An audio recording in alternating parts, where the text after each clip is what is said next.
what you bring, who you are, enriches us all. We say welcome to your joy, your hope, your pride. We say welcome to your grief, your fear, your anger, and the parts of you that are not ready to be seen or heard. Welcome to them as well. For we are people of faith, faith in our expansive welcome, faith in our ability to grow, faith in the precious gift of our truths, faith in the promise of trying, learning, and changing, faith in our capacity to know ourselves and each other ever deeply. Welcome to you who are gay, straight, bi, pan, lesbian, ace, queer, questioning, unable to be contained in any word. Welcome to you who are trans, cis, gender queer, non-binary, intersex, agender, beyond words. Welcome to you who are human. Welcome to you who are loved and loved. Welcome to you who are blessed, which is all. May this time together be a blessing. Good morning. Good morning. Welcome to Cross Street Chapel's Sunday service, our special service marking Pride today. We had those wonderful words from Monica Jacobson-Tennyson to bring us initially into our time of worship. I hope that we're dry or drying as well. I know I was absolutely caught out in the torrential downpour, and so I do have a bit of envy, I suppose, for those who are following us online, who might be in the comfort and safety and warmth of their homes. But however you are, and however you have found yourself here, you are welcomed, as we affirmed. However you are welcomed. We have today our Pride candle, which is going to be lit with these words of Linda Lee Franson. We light this flame to ignite our hearts and minds, the spark of knowledge that enlightens, the shimmering hope that burns, the blazing love that engulfs our actions, the bonfire of our commitment. We light this flame for those who celebrate themselves, who fear, who hope, who persevere, who stand on the side of love for all. We light this flame for those who may have been ridiculed, that they may find peace, for those who have fought to marry, that they may celebrate, for those who live in uncertainty in the world, that they may have hope. We light this flame to renew our commitment that no one shall ever again suffer for the right to love. We light this flame to celebrate our kaleidoscope of diversity, working, loving, and living on the side of love.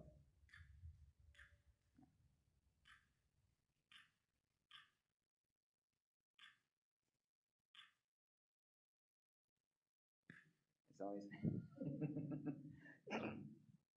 every time, particularly, and any time that I have sometimes a minister that visits, particularly, and it's not generalizing, but who might come from the States, they're always like, why do you use matches? They don't always light when you first, and that is why I do prefer matches. And with that, our Pride candle is lit. Our hymns today contain tunes that we will hopefully mostly all know, though I know one of them at least will be new to us. They're printed in our order of worship rather than conventionally chosen, although one is in our purple book as well. But please do join with me in singing our first hymn, Sing a New World into Being, by Mary Louise Bringle. Sing a New World into Being.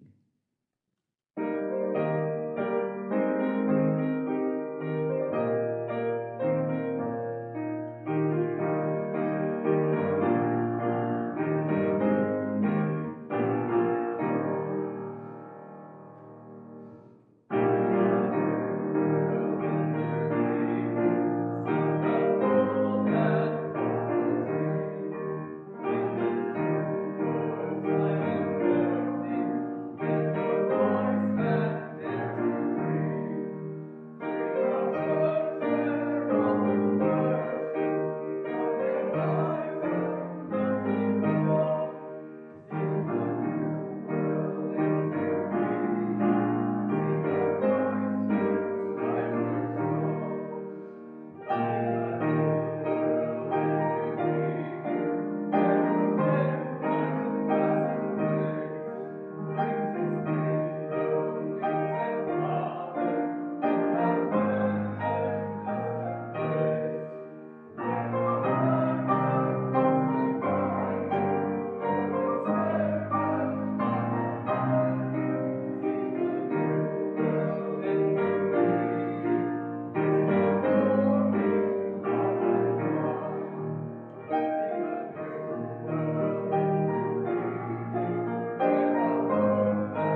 I will see how far through the service I manage as well, because my voice is considerably strained after all the celebration from yesterday. But for now, let us join together in a time of prayer with these words of Susan Milner. This is then followed by our covenant, which is printed in your order of worship.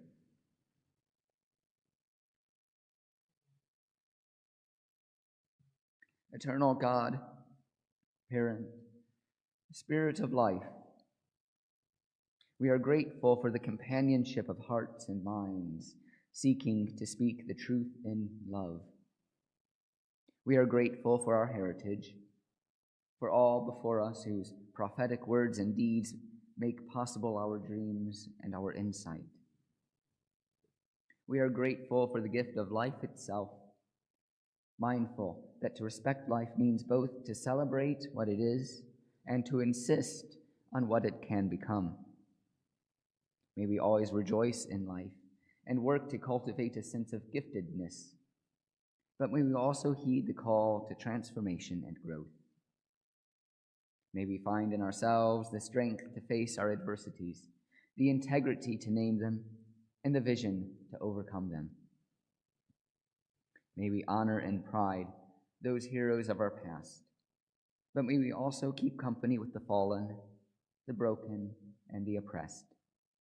For in the dazzling of noonday's heat, and in the star-studded shimmering of night's rich blackness, we are them.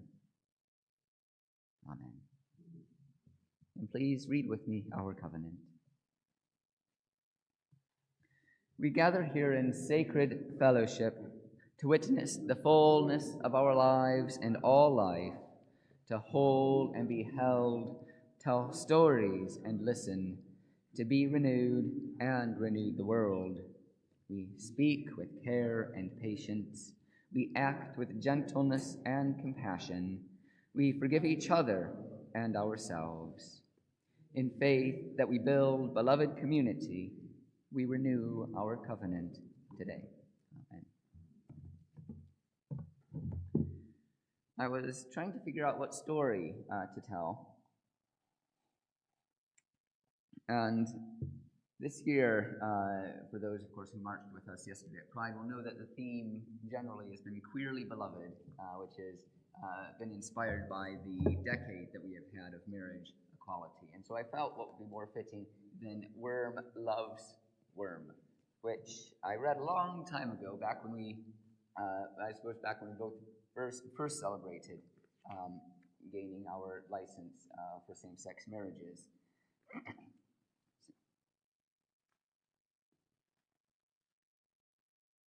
Worm loves worm. Let's be married, said Worm to Worm. Yes, answers Worm, let's be married. Wait, says Cricket. You'll need someone to marry you. That's how it's always been done. I'll marry you. Now can we be married? Asks Worm. Wait, says Beetle. You've got to have a best beetle. Naturally, that would be me. Now can we be married? Asks Worm. Wait, say the bees. You need bride's bees. Can we be the bride's bees? Please, please, please.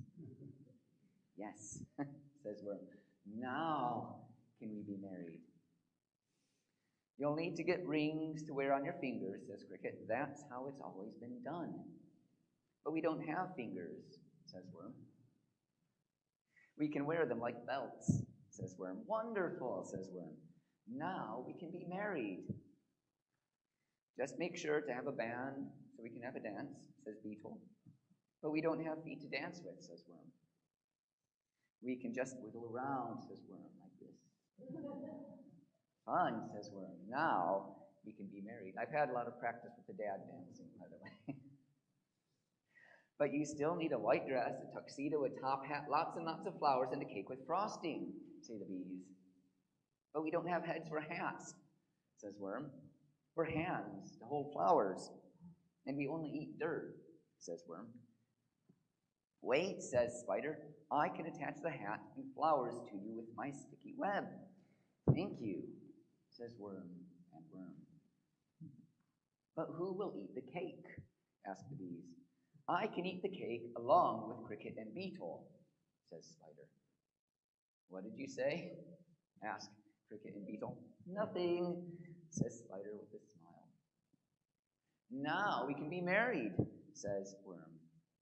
But which one of you is the bride? Asked the bees. How can we be bride's bees if we don't know who the bride is? I could be the bride, says Worm. I can too, says Worm. But one of you has got to be the groom, or how else can I be a best beetle? Asked Beetle. I can be the groom, says Worm. I can too, says Worm. We can be both. Amazing, says Spider. Really? Asks Beetle and the bees. Wait, says Cricket. That isn't how it's always been done. And we'll just change how it's done, says Worm. Yes, says Worm. And so they were married. Because Worm loves Worm.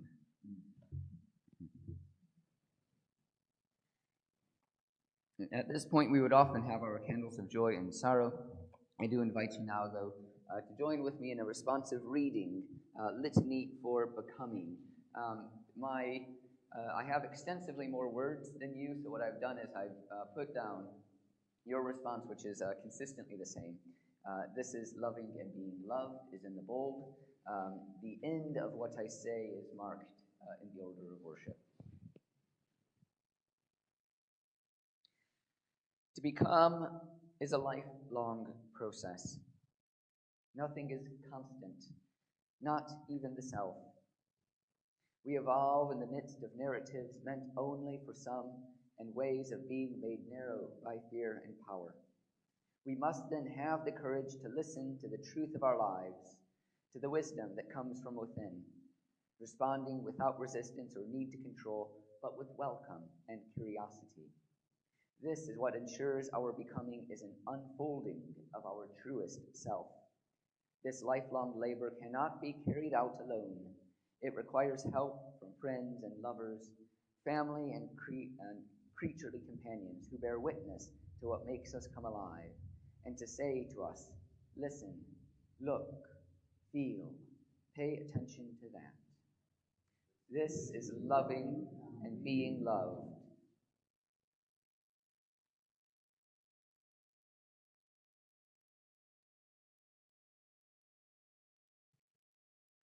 Telling the stories, sharing the memories, giving thanks for the relationships, understandings, and experiences past that have shaped us to this day.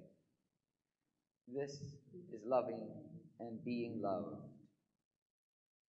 Celebrating new beginnings that excite, holding risks together, leaning into unknowns with the promises of support and companionship. This is loving and being loved.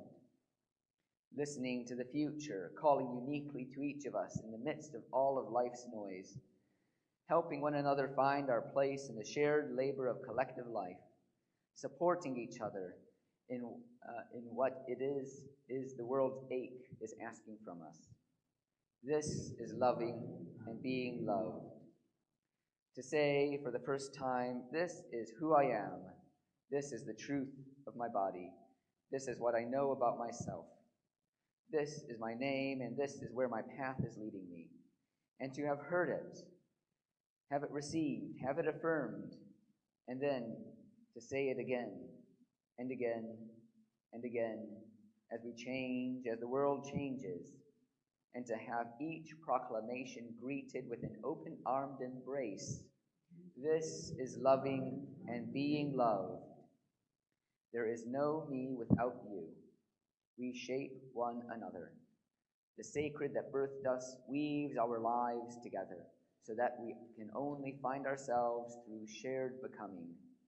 For my journey and all its winding ways, and for yours, for all the saints who labored for what is, all the kin whose lives made ours possible, for all those yet to come, for whom living our truths today will mean breaking possibilities open for them tomorrow. We pause, we give thanks, and we acknowledge. This is loving and being loved.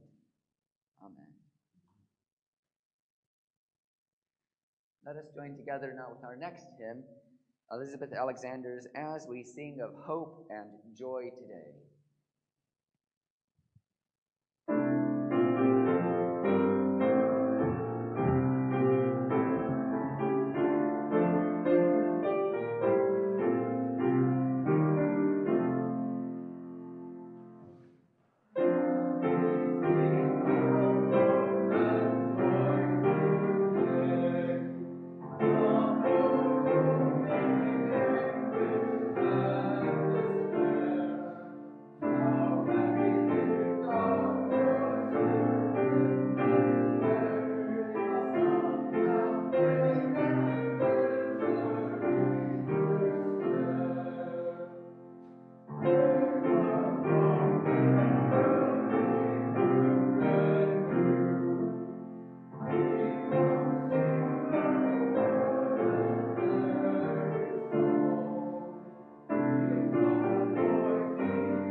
Thank you. I now invite Peter to come forward with our reading from W.H. Auden, September 1st, 1939.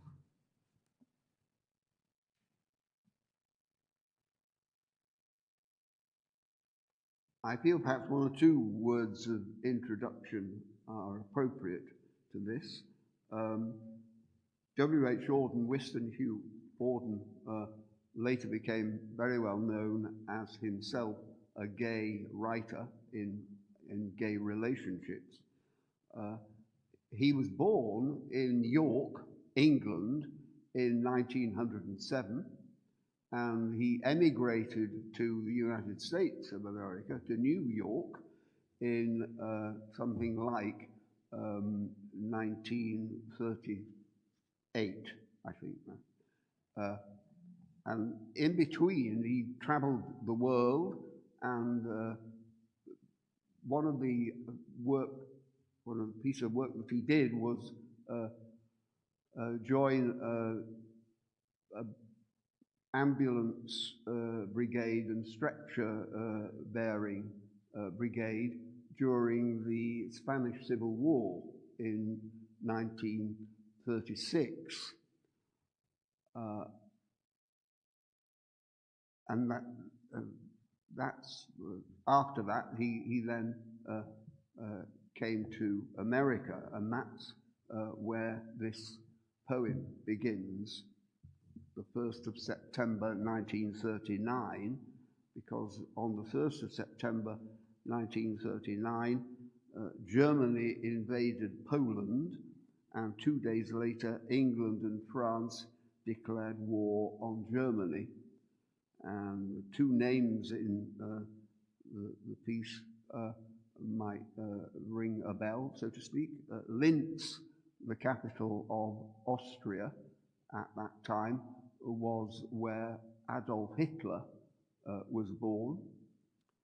And Thucydides, for those of us who know our classical history, was a very prominent historian, the first historian who wrote realistically about war and the Great War between Athens and Sparta during the year, or around the year 411 BCE.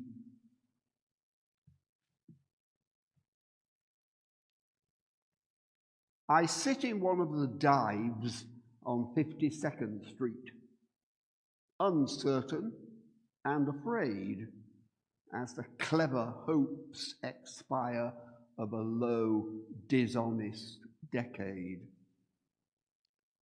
Waves of anger and fear circulate over the bright and darkened lands of the earth, obsessing our private lives.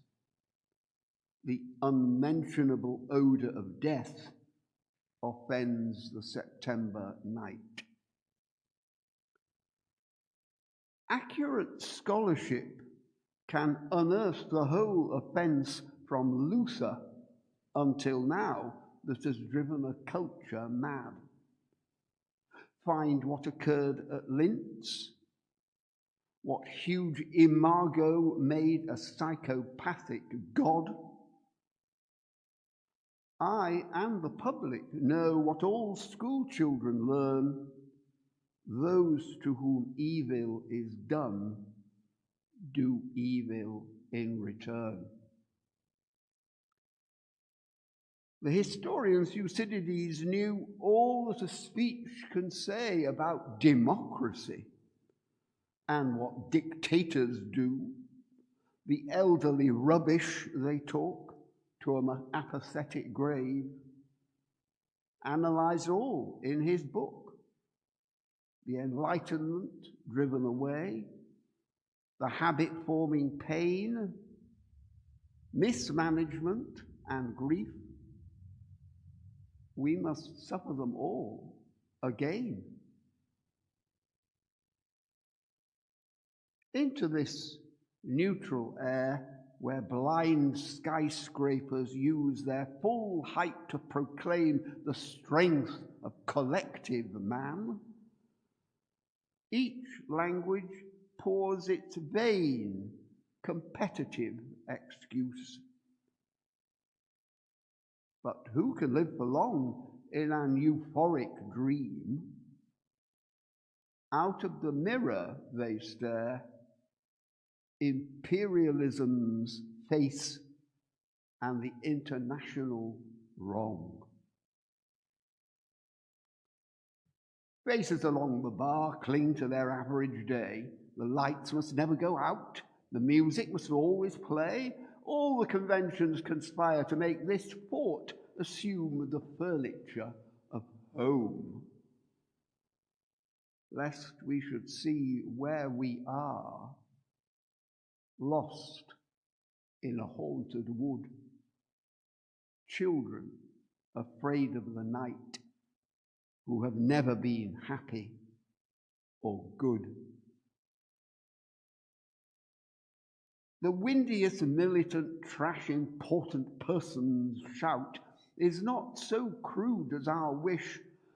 What Mad Nijinsky wrote about Diaghilev is true of the normal heart, for the error bred in the bone of each woman and each man craves what it cannot have, not universal love, but to be loved alone.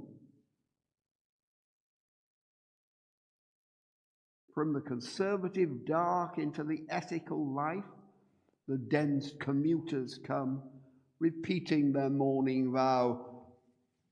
I will be true to the wife. I'll concentrate more on my work. And helpless governors wake to resume their compulsory game. Who can release them now? Who can reach the deaf? Who can speak for the dumb?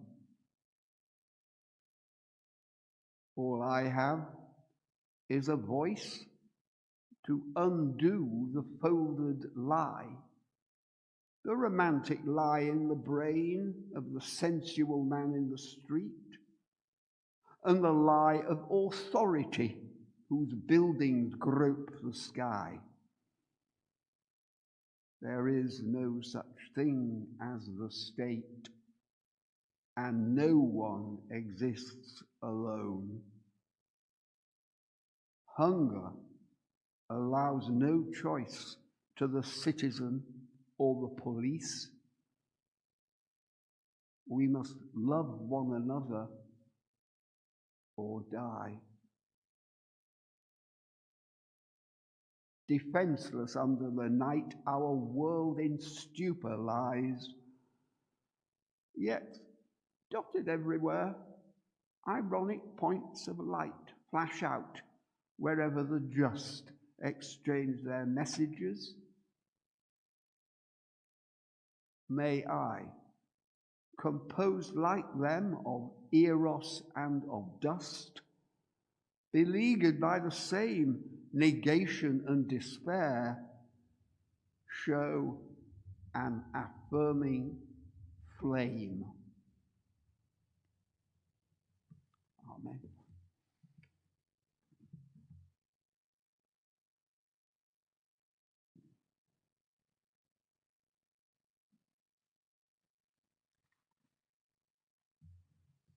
Thank you, Peter. So let us return to a time of prayer with these anonymous words that come from the Religious Institute, which is a multi-faith LGBTQ and sexual health service. Our common life is enriched. We are grateful for the gift of our lives and the gift of other people in our lives. Each of us is created with dignity and worth. We are called to love one another and to do nothing to others that we would find hateful to ourselves. We honor the many ways that people live and love. Our common life is enriched when queer, transgender, bisexual, lesbian, and gay people can come out, sharing the gifts of their sexual orientation and gender identity. True justice flourishes when all people can live and flourish. We suffer when LGBTQ people are oppressed, excluded, or shamed by religious people who overlook the fundamental call to love one another. Love does not exclude. We are all worthy. May we work to build a world where all people are celebrated and loved. We celebrate our sexual and gender diversity as a blessing that enriches us all. Amen. And so let us now enter into a period of silence for reflection, meditation, contemplation, and personal prayer.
We come now to our next hymn, Amanda Udis Kessler's Queerly Beloved.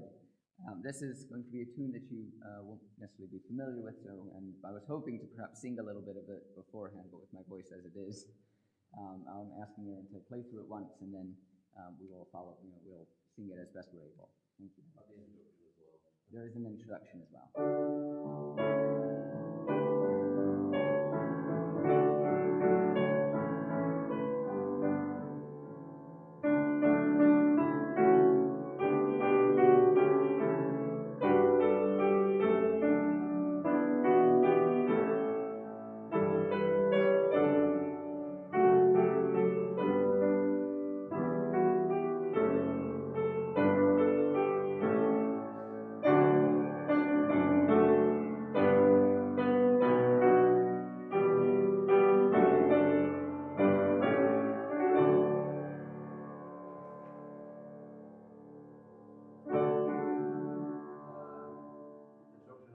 No, just sorry. Thank you.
We now have a few readings and a few thoughts of my own. So I invite William up, followed by Sonia, and then I'll say a few words.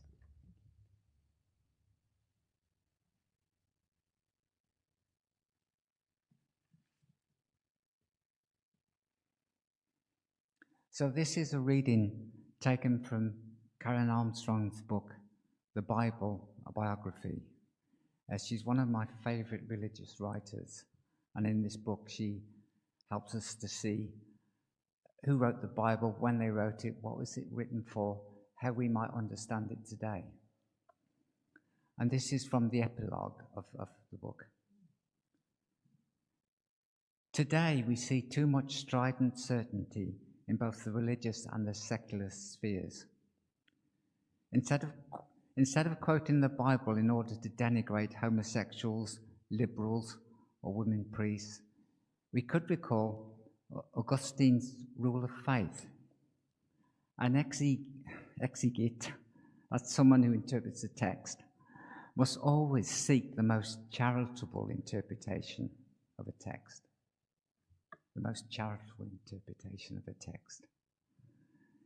Instead of using the biblical passage to back up bygone orthodoxy, modern human hermeneutics, that's the study in the meaning of texts, could bear in mind the original meaning of midrash, that's the commentary on the Bible, this is part of the Bible, to go in search of.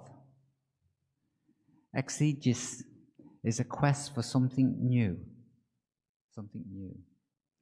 Martin Buber said that each reader should stand before the Bible as Moses stood before the burning bush, listening intently and preparing for a revelation that will force him or her to lay aside former preconceptions. Ooh. The major religions all insist that the practice of daily, hourly compassion will introduce us to God, Nirvana, and the Tao.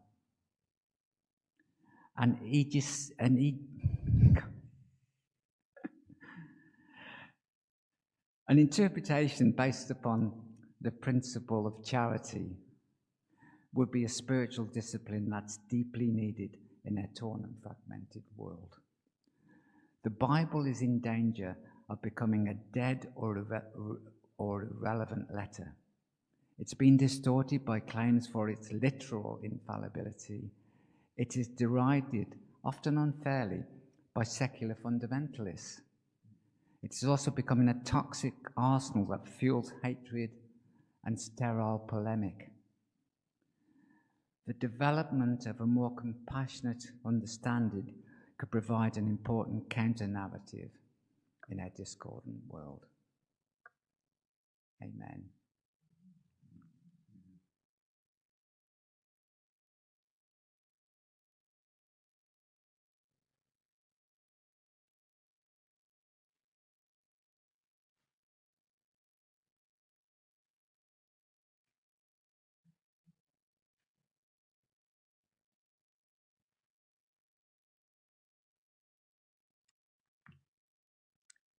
Yesterday, in the Pride March, can you hear me? I carried my favorite banner with the slogan, "Standing on the Side of Love." You all know about our daughter, who was transgender and was killed aged 29 in 2009. And some of you know, or know of, her poetry. I'm just going to read the first and the last verse of one of her poems. It is quite somber, probably written when she was suffering extra pain from both her twisted spine, scoliosis, and from the fibromyalgia she suffered. But the message is the same as my favorite slogan, "Standing on the Side of Love." I search for love in the tempest of existence. Reality just slips and slides. Nonetheless, despite the chaos and the clutter, we call it life. But just when I thought that to share my life would squeeze me out, erecting a bastion of my soul's attention in the life path of another person, to throw my whole composure hostage to the vagaries of chance, I suddenly spied that secret flame, and forever now I'm changed and cannot feel the same. For love is the baton which keeps the human flame alight through the forsaken and eternal night. That was the somber bit.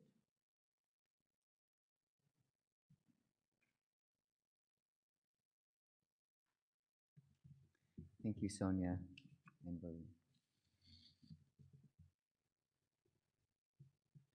I'd struggled to find the words to say today, and I really forgot actually at the very start of the service to say, of course, our guest speaker Daria is unfortunately unwell, so she felt unable to be here today. She sends her apologies, and we certainly send her our well wishes. And so I'm afraid you'll have a few extra words for myself, but not too many, because I said I struggled to find the words to say. I had thought that I might talk a little on our small p political involvement. It came to mind as I'd heard and read recently of people who are dismissive of churches that invest in anti-racism, or explore critical race theory, or fight for preserving and expanding the rights of queer people. I thought I might talk about how, for these people, it is not that the church is political, but that the church is political in a way that they don't like. They won't object to other ways the church might engage with politics. They rarely voice concern when churches invite counselors and Lord mayors, when they stand next to those who hold power. They also won't criticize churches' political involvement in giving food and shelter to the homeless. And to be clear, who wouldn't? But if a political action can position the church as a savior, where it can pat itself on the back and say, well done, yeah, those people rarely complain about a church's political involvement.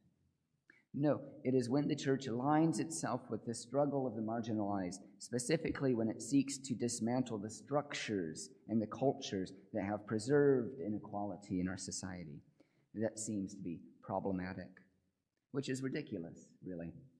What is more effective, handing out soup once a month or eliminating poverty? I know which is harder.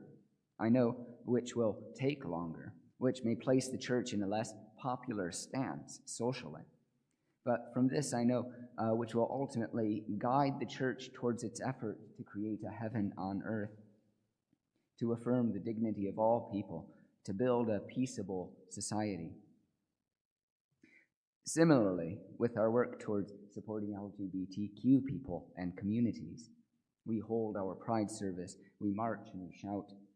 These are popular stances, as proved by the 2-hour wait that we endured to join the march. Endured, what a lofty thought, as if sitting amongst friends and allies was some trial worthy of that word. What is easier, marching in pride, shouting with all the supporters on the sidewalks, or exploring our own implicit biases? What is easier, holding candlelit vigils,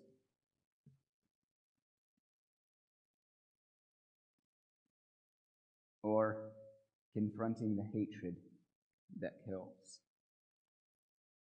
Advocating for hate crime laws, seeking to preserve the Human Rights Act, pulling up the root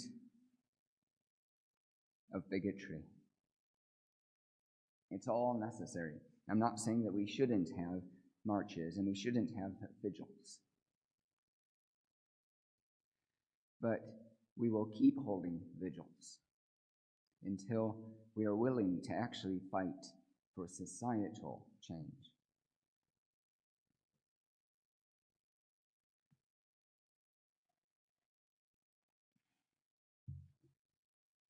I had also thought that I might talk about the film Luca. And I was hemming and hawing what to say about it because it came out, I thought it came out a while ago, but it was just 2 years. That's what having a 5-year-old will do. You watch something so long, it gets instilled that you're like, surely this must have been around for a decade. I didn't want to give away the ending, but if you haven't seen it, it's a gorgeous film, and you can enjoy it even if you know what happens at the end. And I'll try to avoid spoilers. The film is about these sea creatures who so one of them wants to come and exist on land, and they can take a human form when they're dry, but as soon as they get wet, some of their scaliness, some of their fins and flippers and tails makes an appearance. It's a little bit, I suppose, if you think of like The Little Mermaid mixed with the 1984 film Splash, starring Daryl Hannah and Tom Hanks. The film came to mind yesterday during the parade, obviously, having had that rain upon us. As I was walking down Liverpool Road, observing everyone getting ready, the floats, the sort of everyone just dressed to the nines, dressed fabulously. There was a light drizzle, and it came to mind because I just thought of those characters in the film who hide themselves, and when the rain falls, they're forced to show who they are.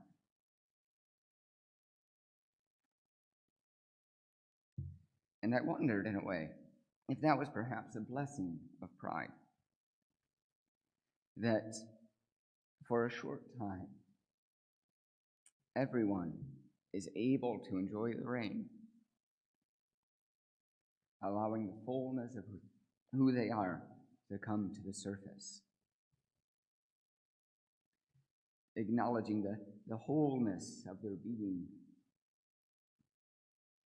who they love, who they are.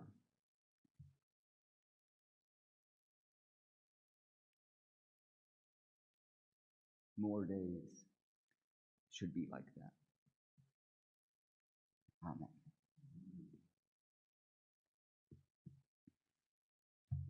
There's a few notices. I was going to have them printed off, which is why it's not in not actually a section of the order of worship, but I'll say a few words now. Firstly, I'm on holiday for the next week. William is taking this Wednesday service, and Alan Christy Casson will be taking Sundays, so thank you to both of you for those, for taking that on. I'll send a message out about pastoral care as well. And you know, with the exception of the next week, if you're in need of pastoral care, you can speak with me and through email or through just through person to person or phone. We're grateful for anyone who is able to volunteer to help with the tea and coffee. Do we have anyone to help with it today? Thank you, Anne. I can pitch in as well. Thank you. I can manage. I'm losing the voice, but I still have some heavy lifting abilities. As well as reading, providing flowers, greeting, and managing the IT. Next month, we have our Friday lunchtime recitals, the 29th. That's the Latent Trumpet Quartet, our Friday at 1 p.m. Do join us for that. It's free entry, but we are grateful for donations, which go to the artists to recognize their time, talent, and energy. And then two other announcements. They're not on the notices online yet, but on the 24th of September, after the tea and coffee, we are going to have sort of discussion on workshop on sort of climate change. This is sort of the chapel's response to Maria Curtis's book about cherishing the earth, nourishing the spirit. I think I've got that right. So that's the 24th. It'll be after the tea and coffee, and it's a chance for us to explore as a community as well as individuals how we want to proceed with our own efforts in mitigating climate change. And then also on the 7th of October, that's a Saturday, the National Unitarian Fellowship is holding a one-day conference here. I'll have more details about that printed up soon. That's the 7th of October. Are there any announcements from the congregation? I'm doing a sponsored head shave. Hey. Anyone would like to sponsor me? Thank you. So sponsored. Who is it in aid of? Macmillan Cancer Research. All the money supports treatment and care for cancer patients. Thank you so much, Aaron. If anyone can donate, I can talk to me afterwards. I can show you all the way you can donate. I just want to say that before I get wrapped up in that. We will. Yes. Oh, thank you. Yes. So, Aaron is raising money for Macmillan Cancer Trust through a head shave. When is the head shave due to be? I'm going to do it on this Friday. This Friday. So we will. You can either speak to him afterwards. If you're here in person, we'll have online sort of donations available as well. So that's next Friday or this Friday. Aaron Breeze will have his head shaved. So I bid your hair. You know, I'm in admiration of people that do that. My father joined the Marines and had his head shaved and it didn't grow back. So I've always been very wary of the genetic legacy of what might happen were I to undergo something similar. Please do donate as well as you're able to the mission of this chapel. We have a retiring collection for those who are here in person, along with envelopes if you're a UK taxpayer, so we may claim gift aid. And if you're online, you can donate at justgiving.com/Cross Street Chapel, Manchester. Let us then sing our final hymn, Love Astounding, by Jeanette Lindholm. Love Astounding.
fantastic music.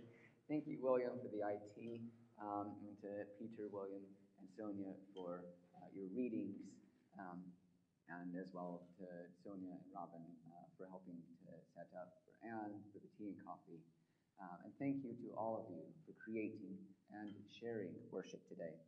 We close, hopefully, if my voice will keep up with the final song, God Calls You Good.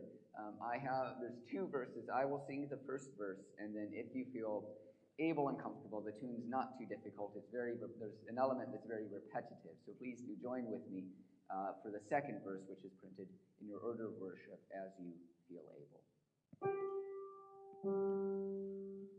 God calls you good, beloved child. You are a treasure deeply prized, and you can say to every doubting voice, God calls you good, beloved child. God calls you good, beloved child.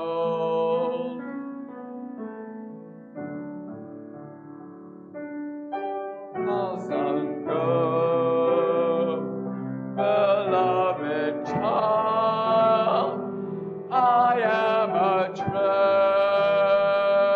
treasure deeply prized, and I can say to every doubting voice, God calls me good, beloved child. God calls me good, beloved child.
Thank you.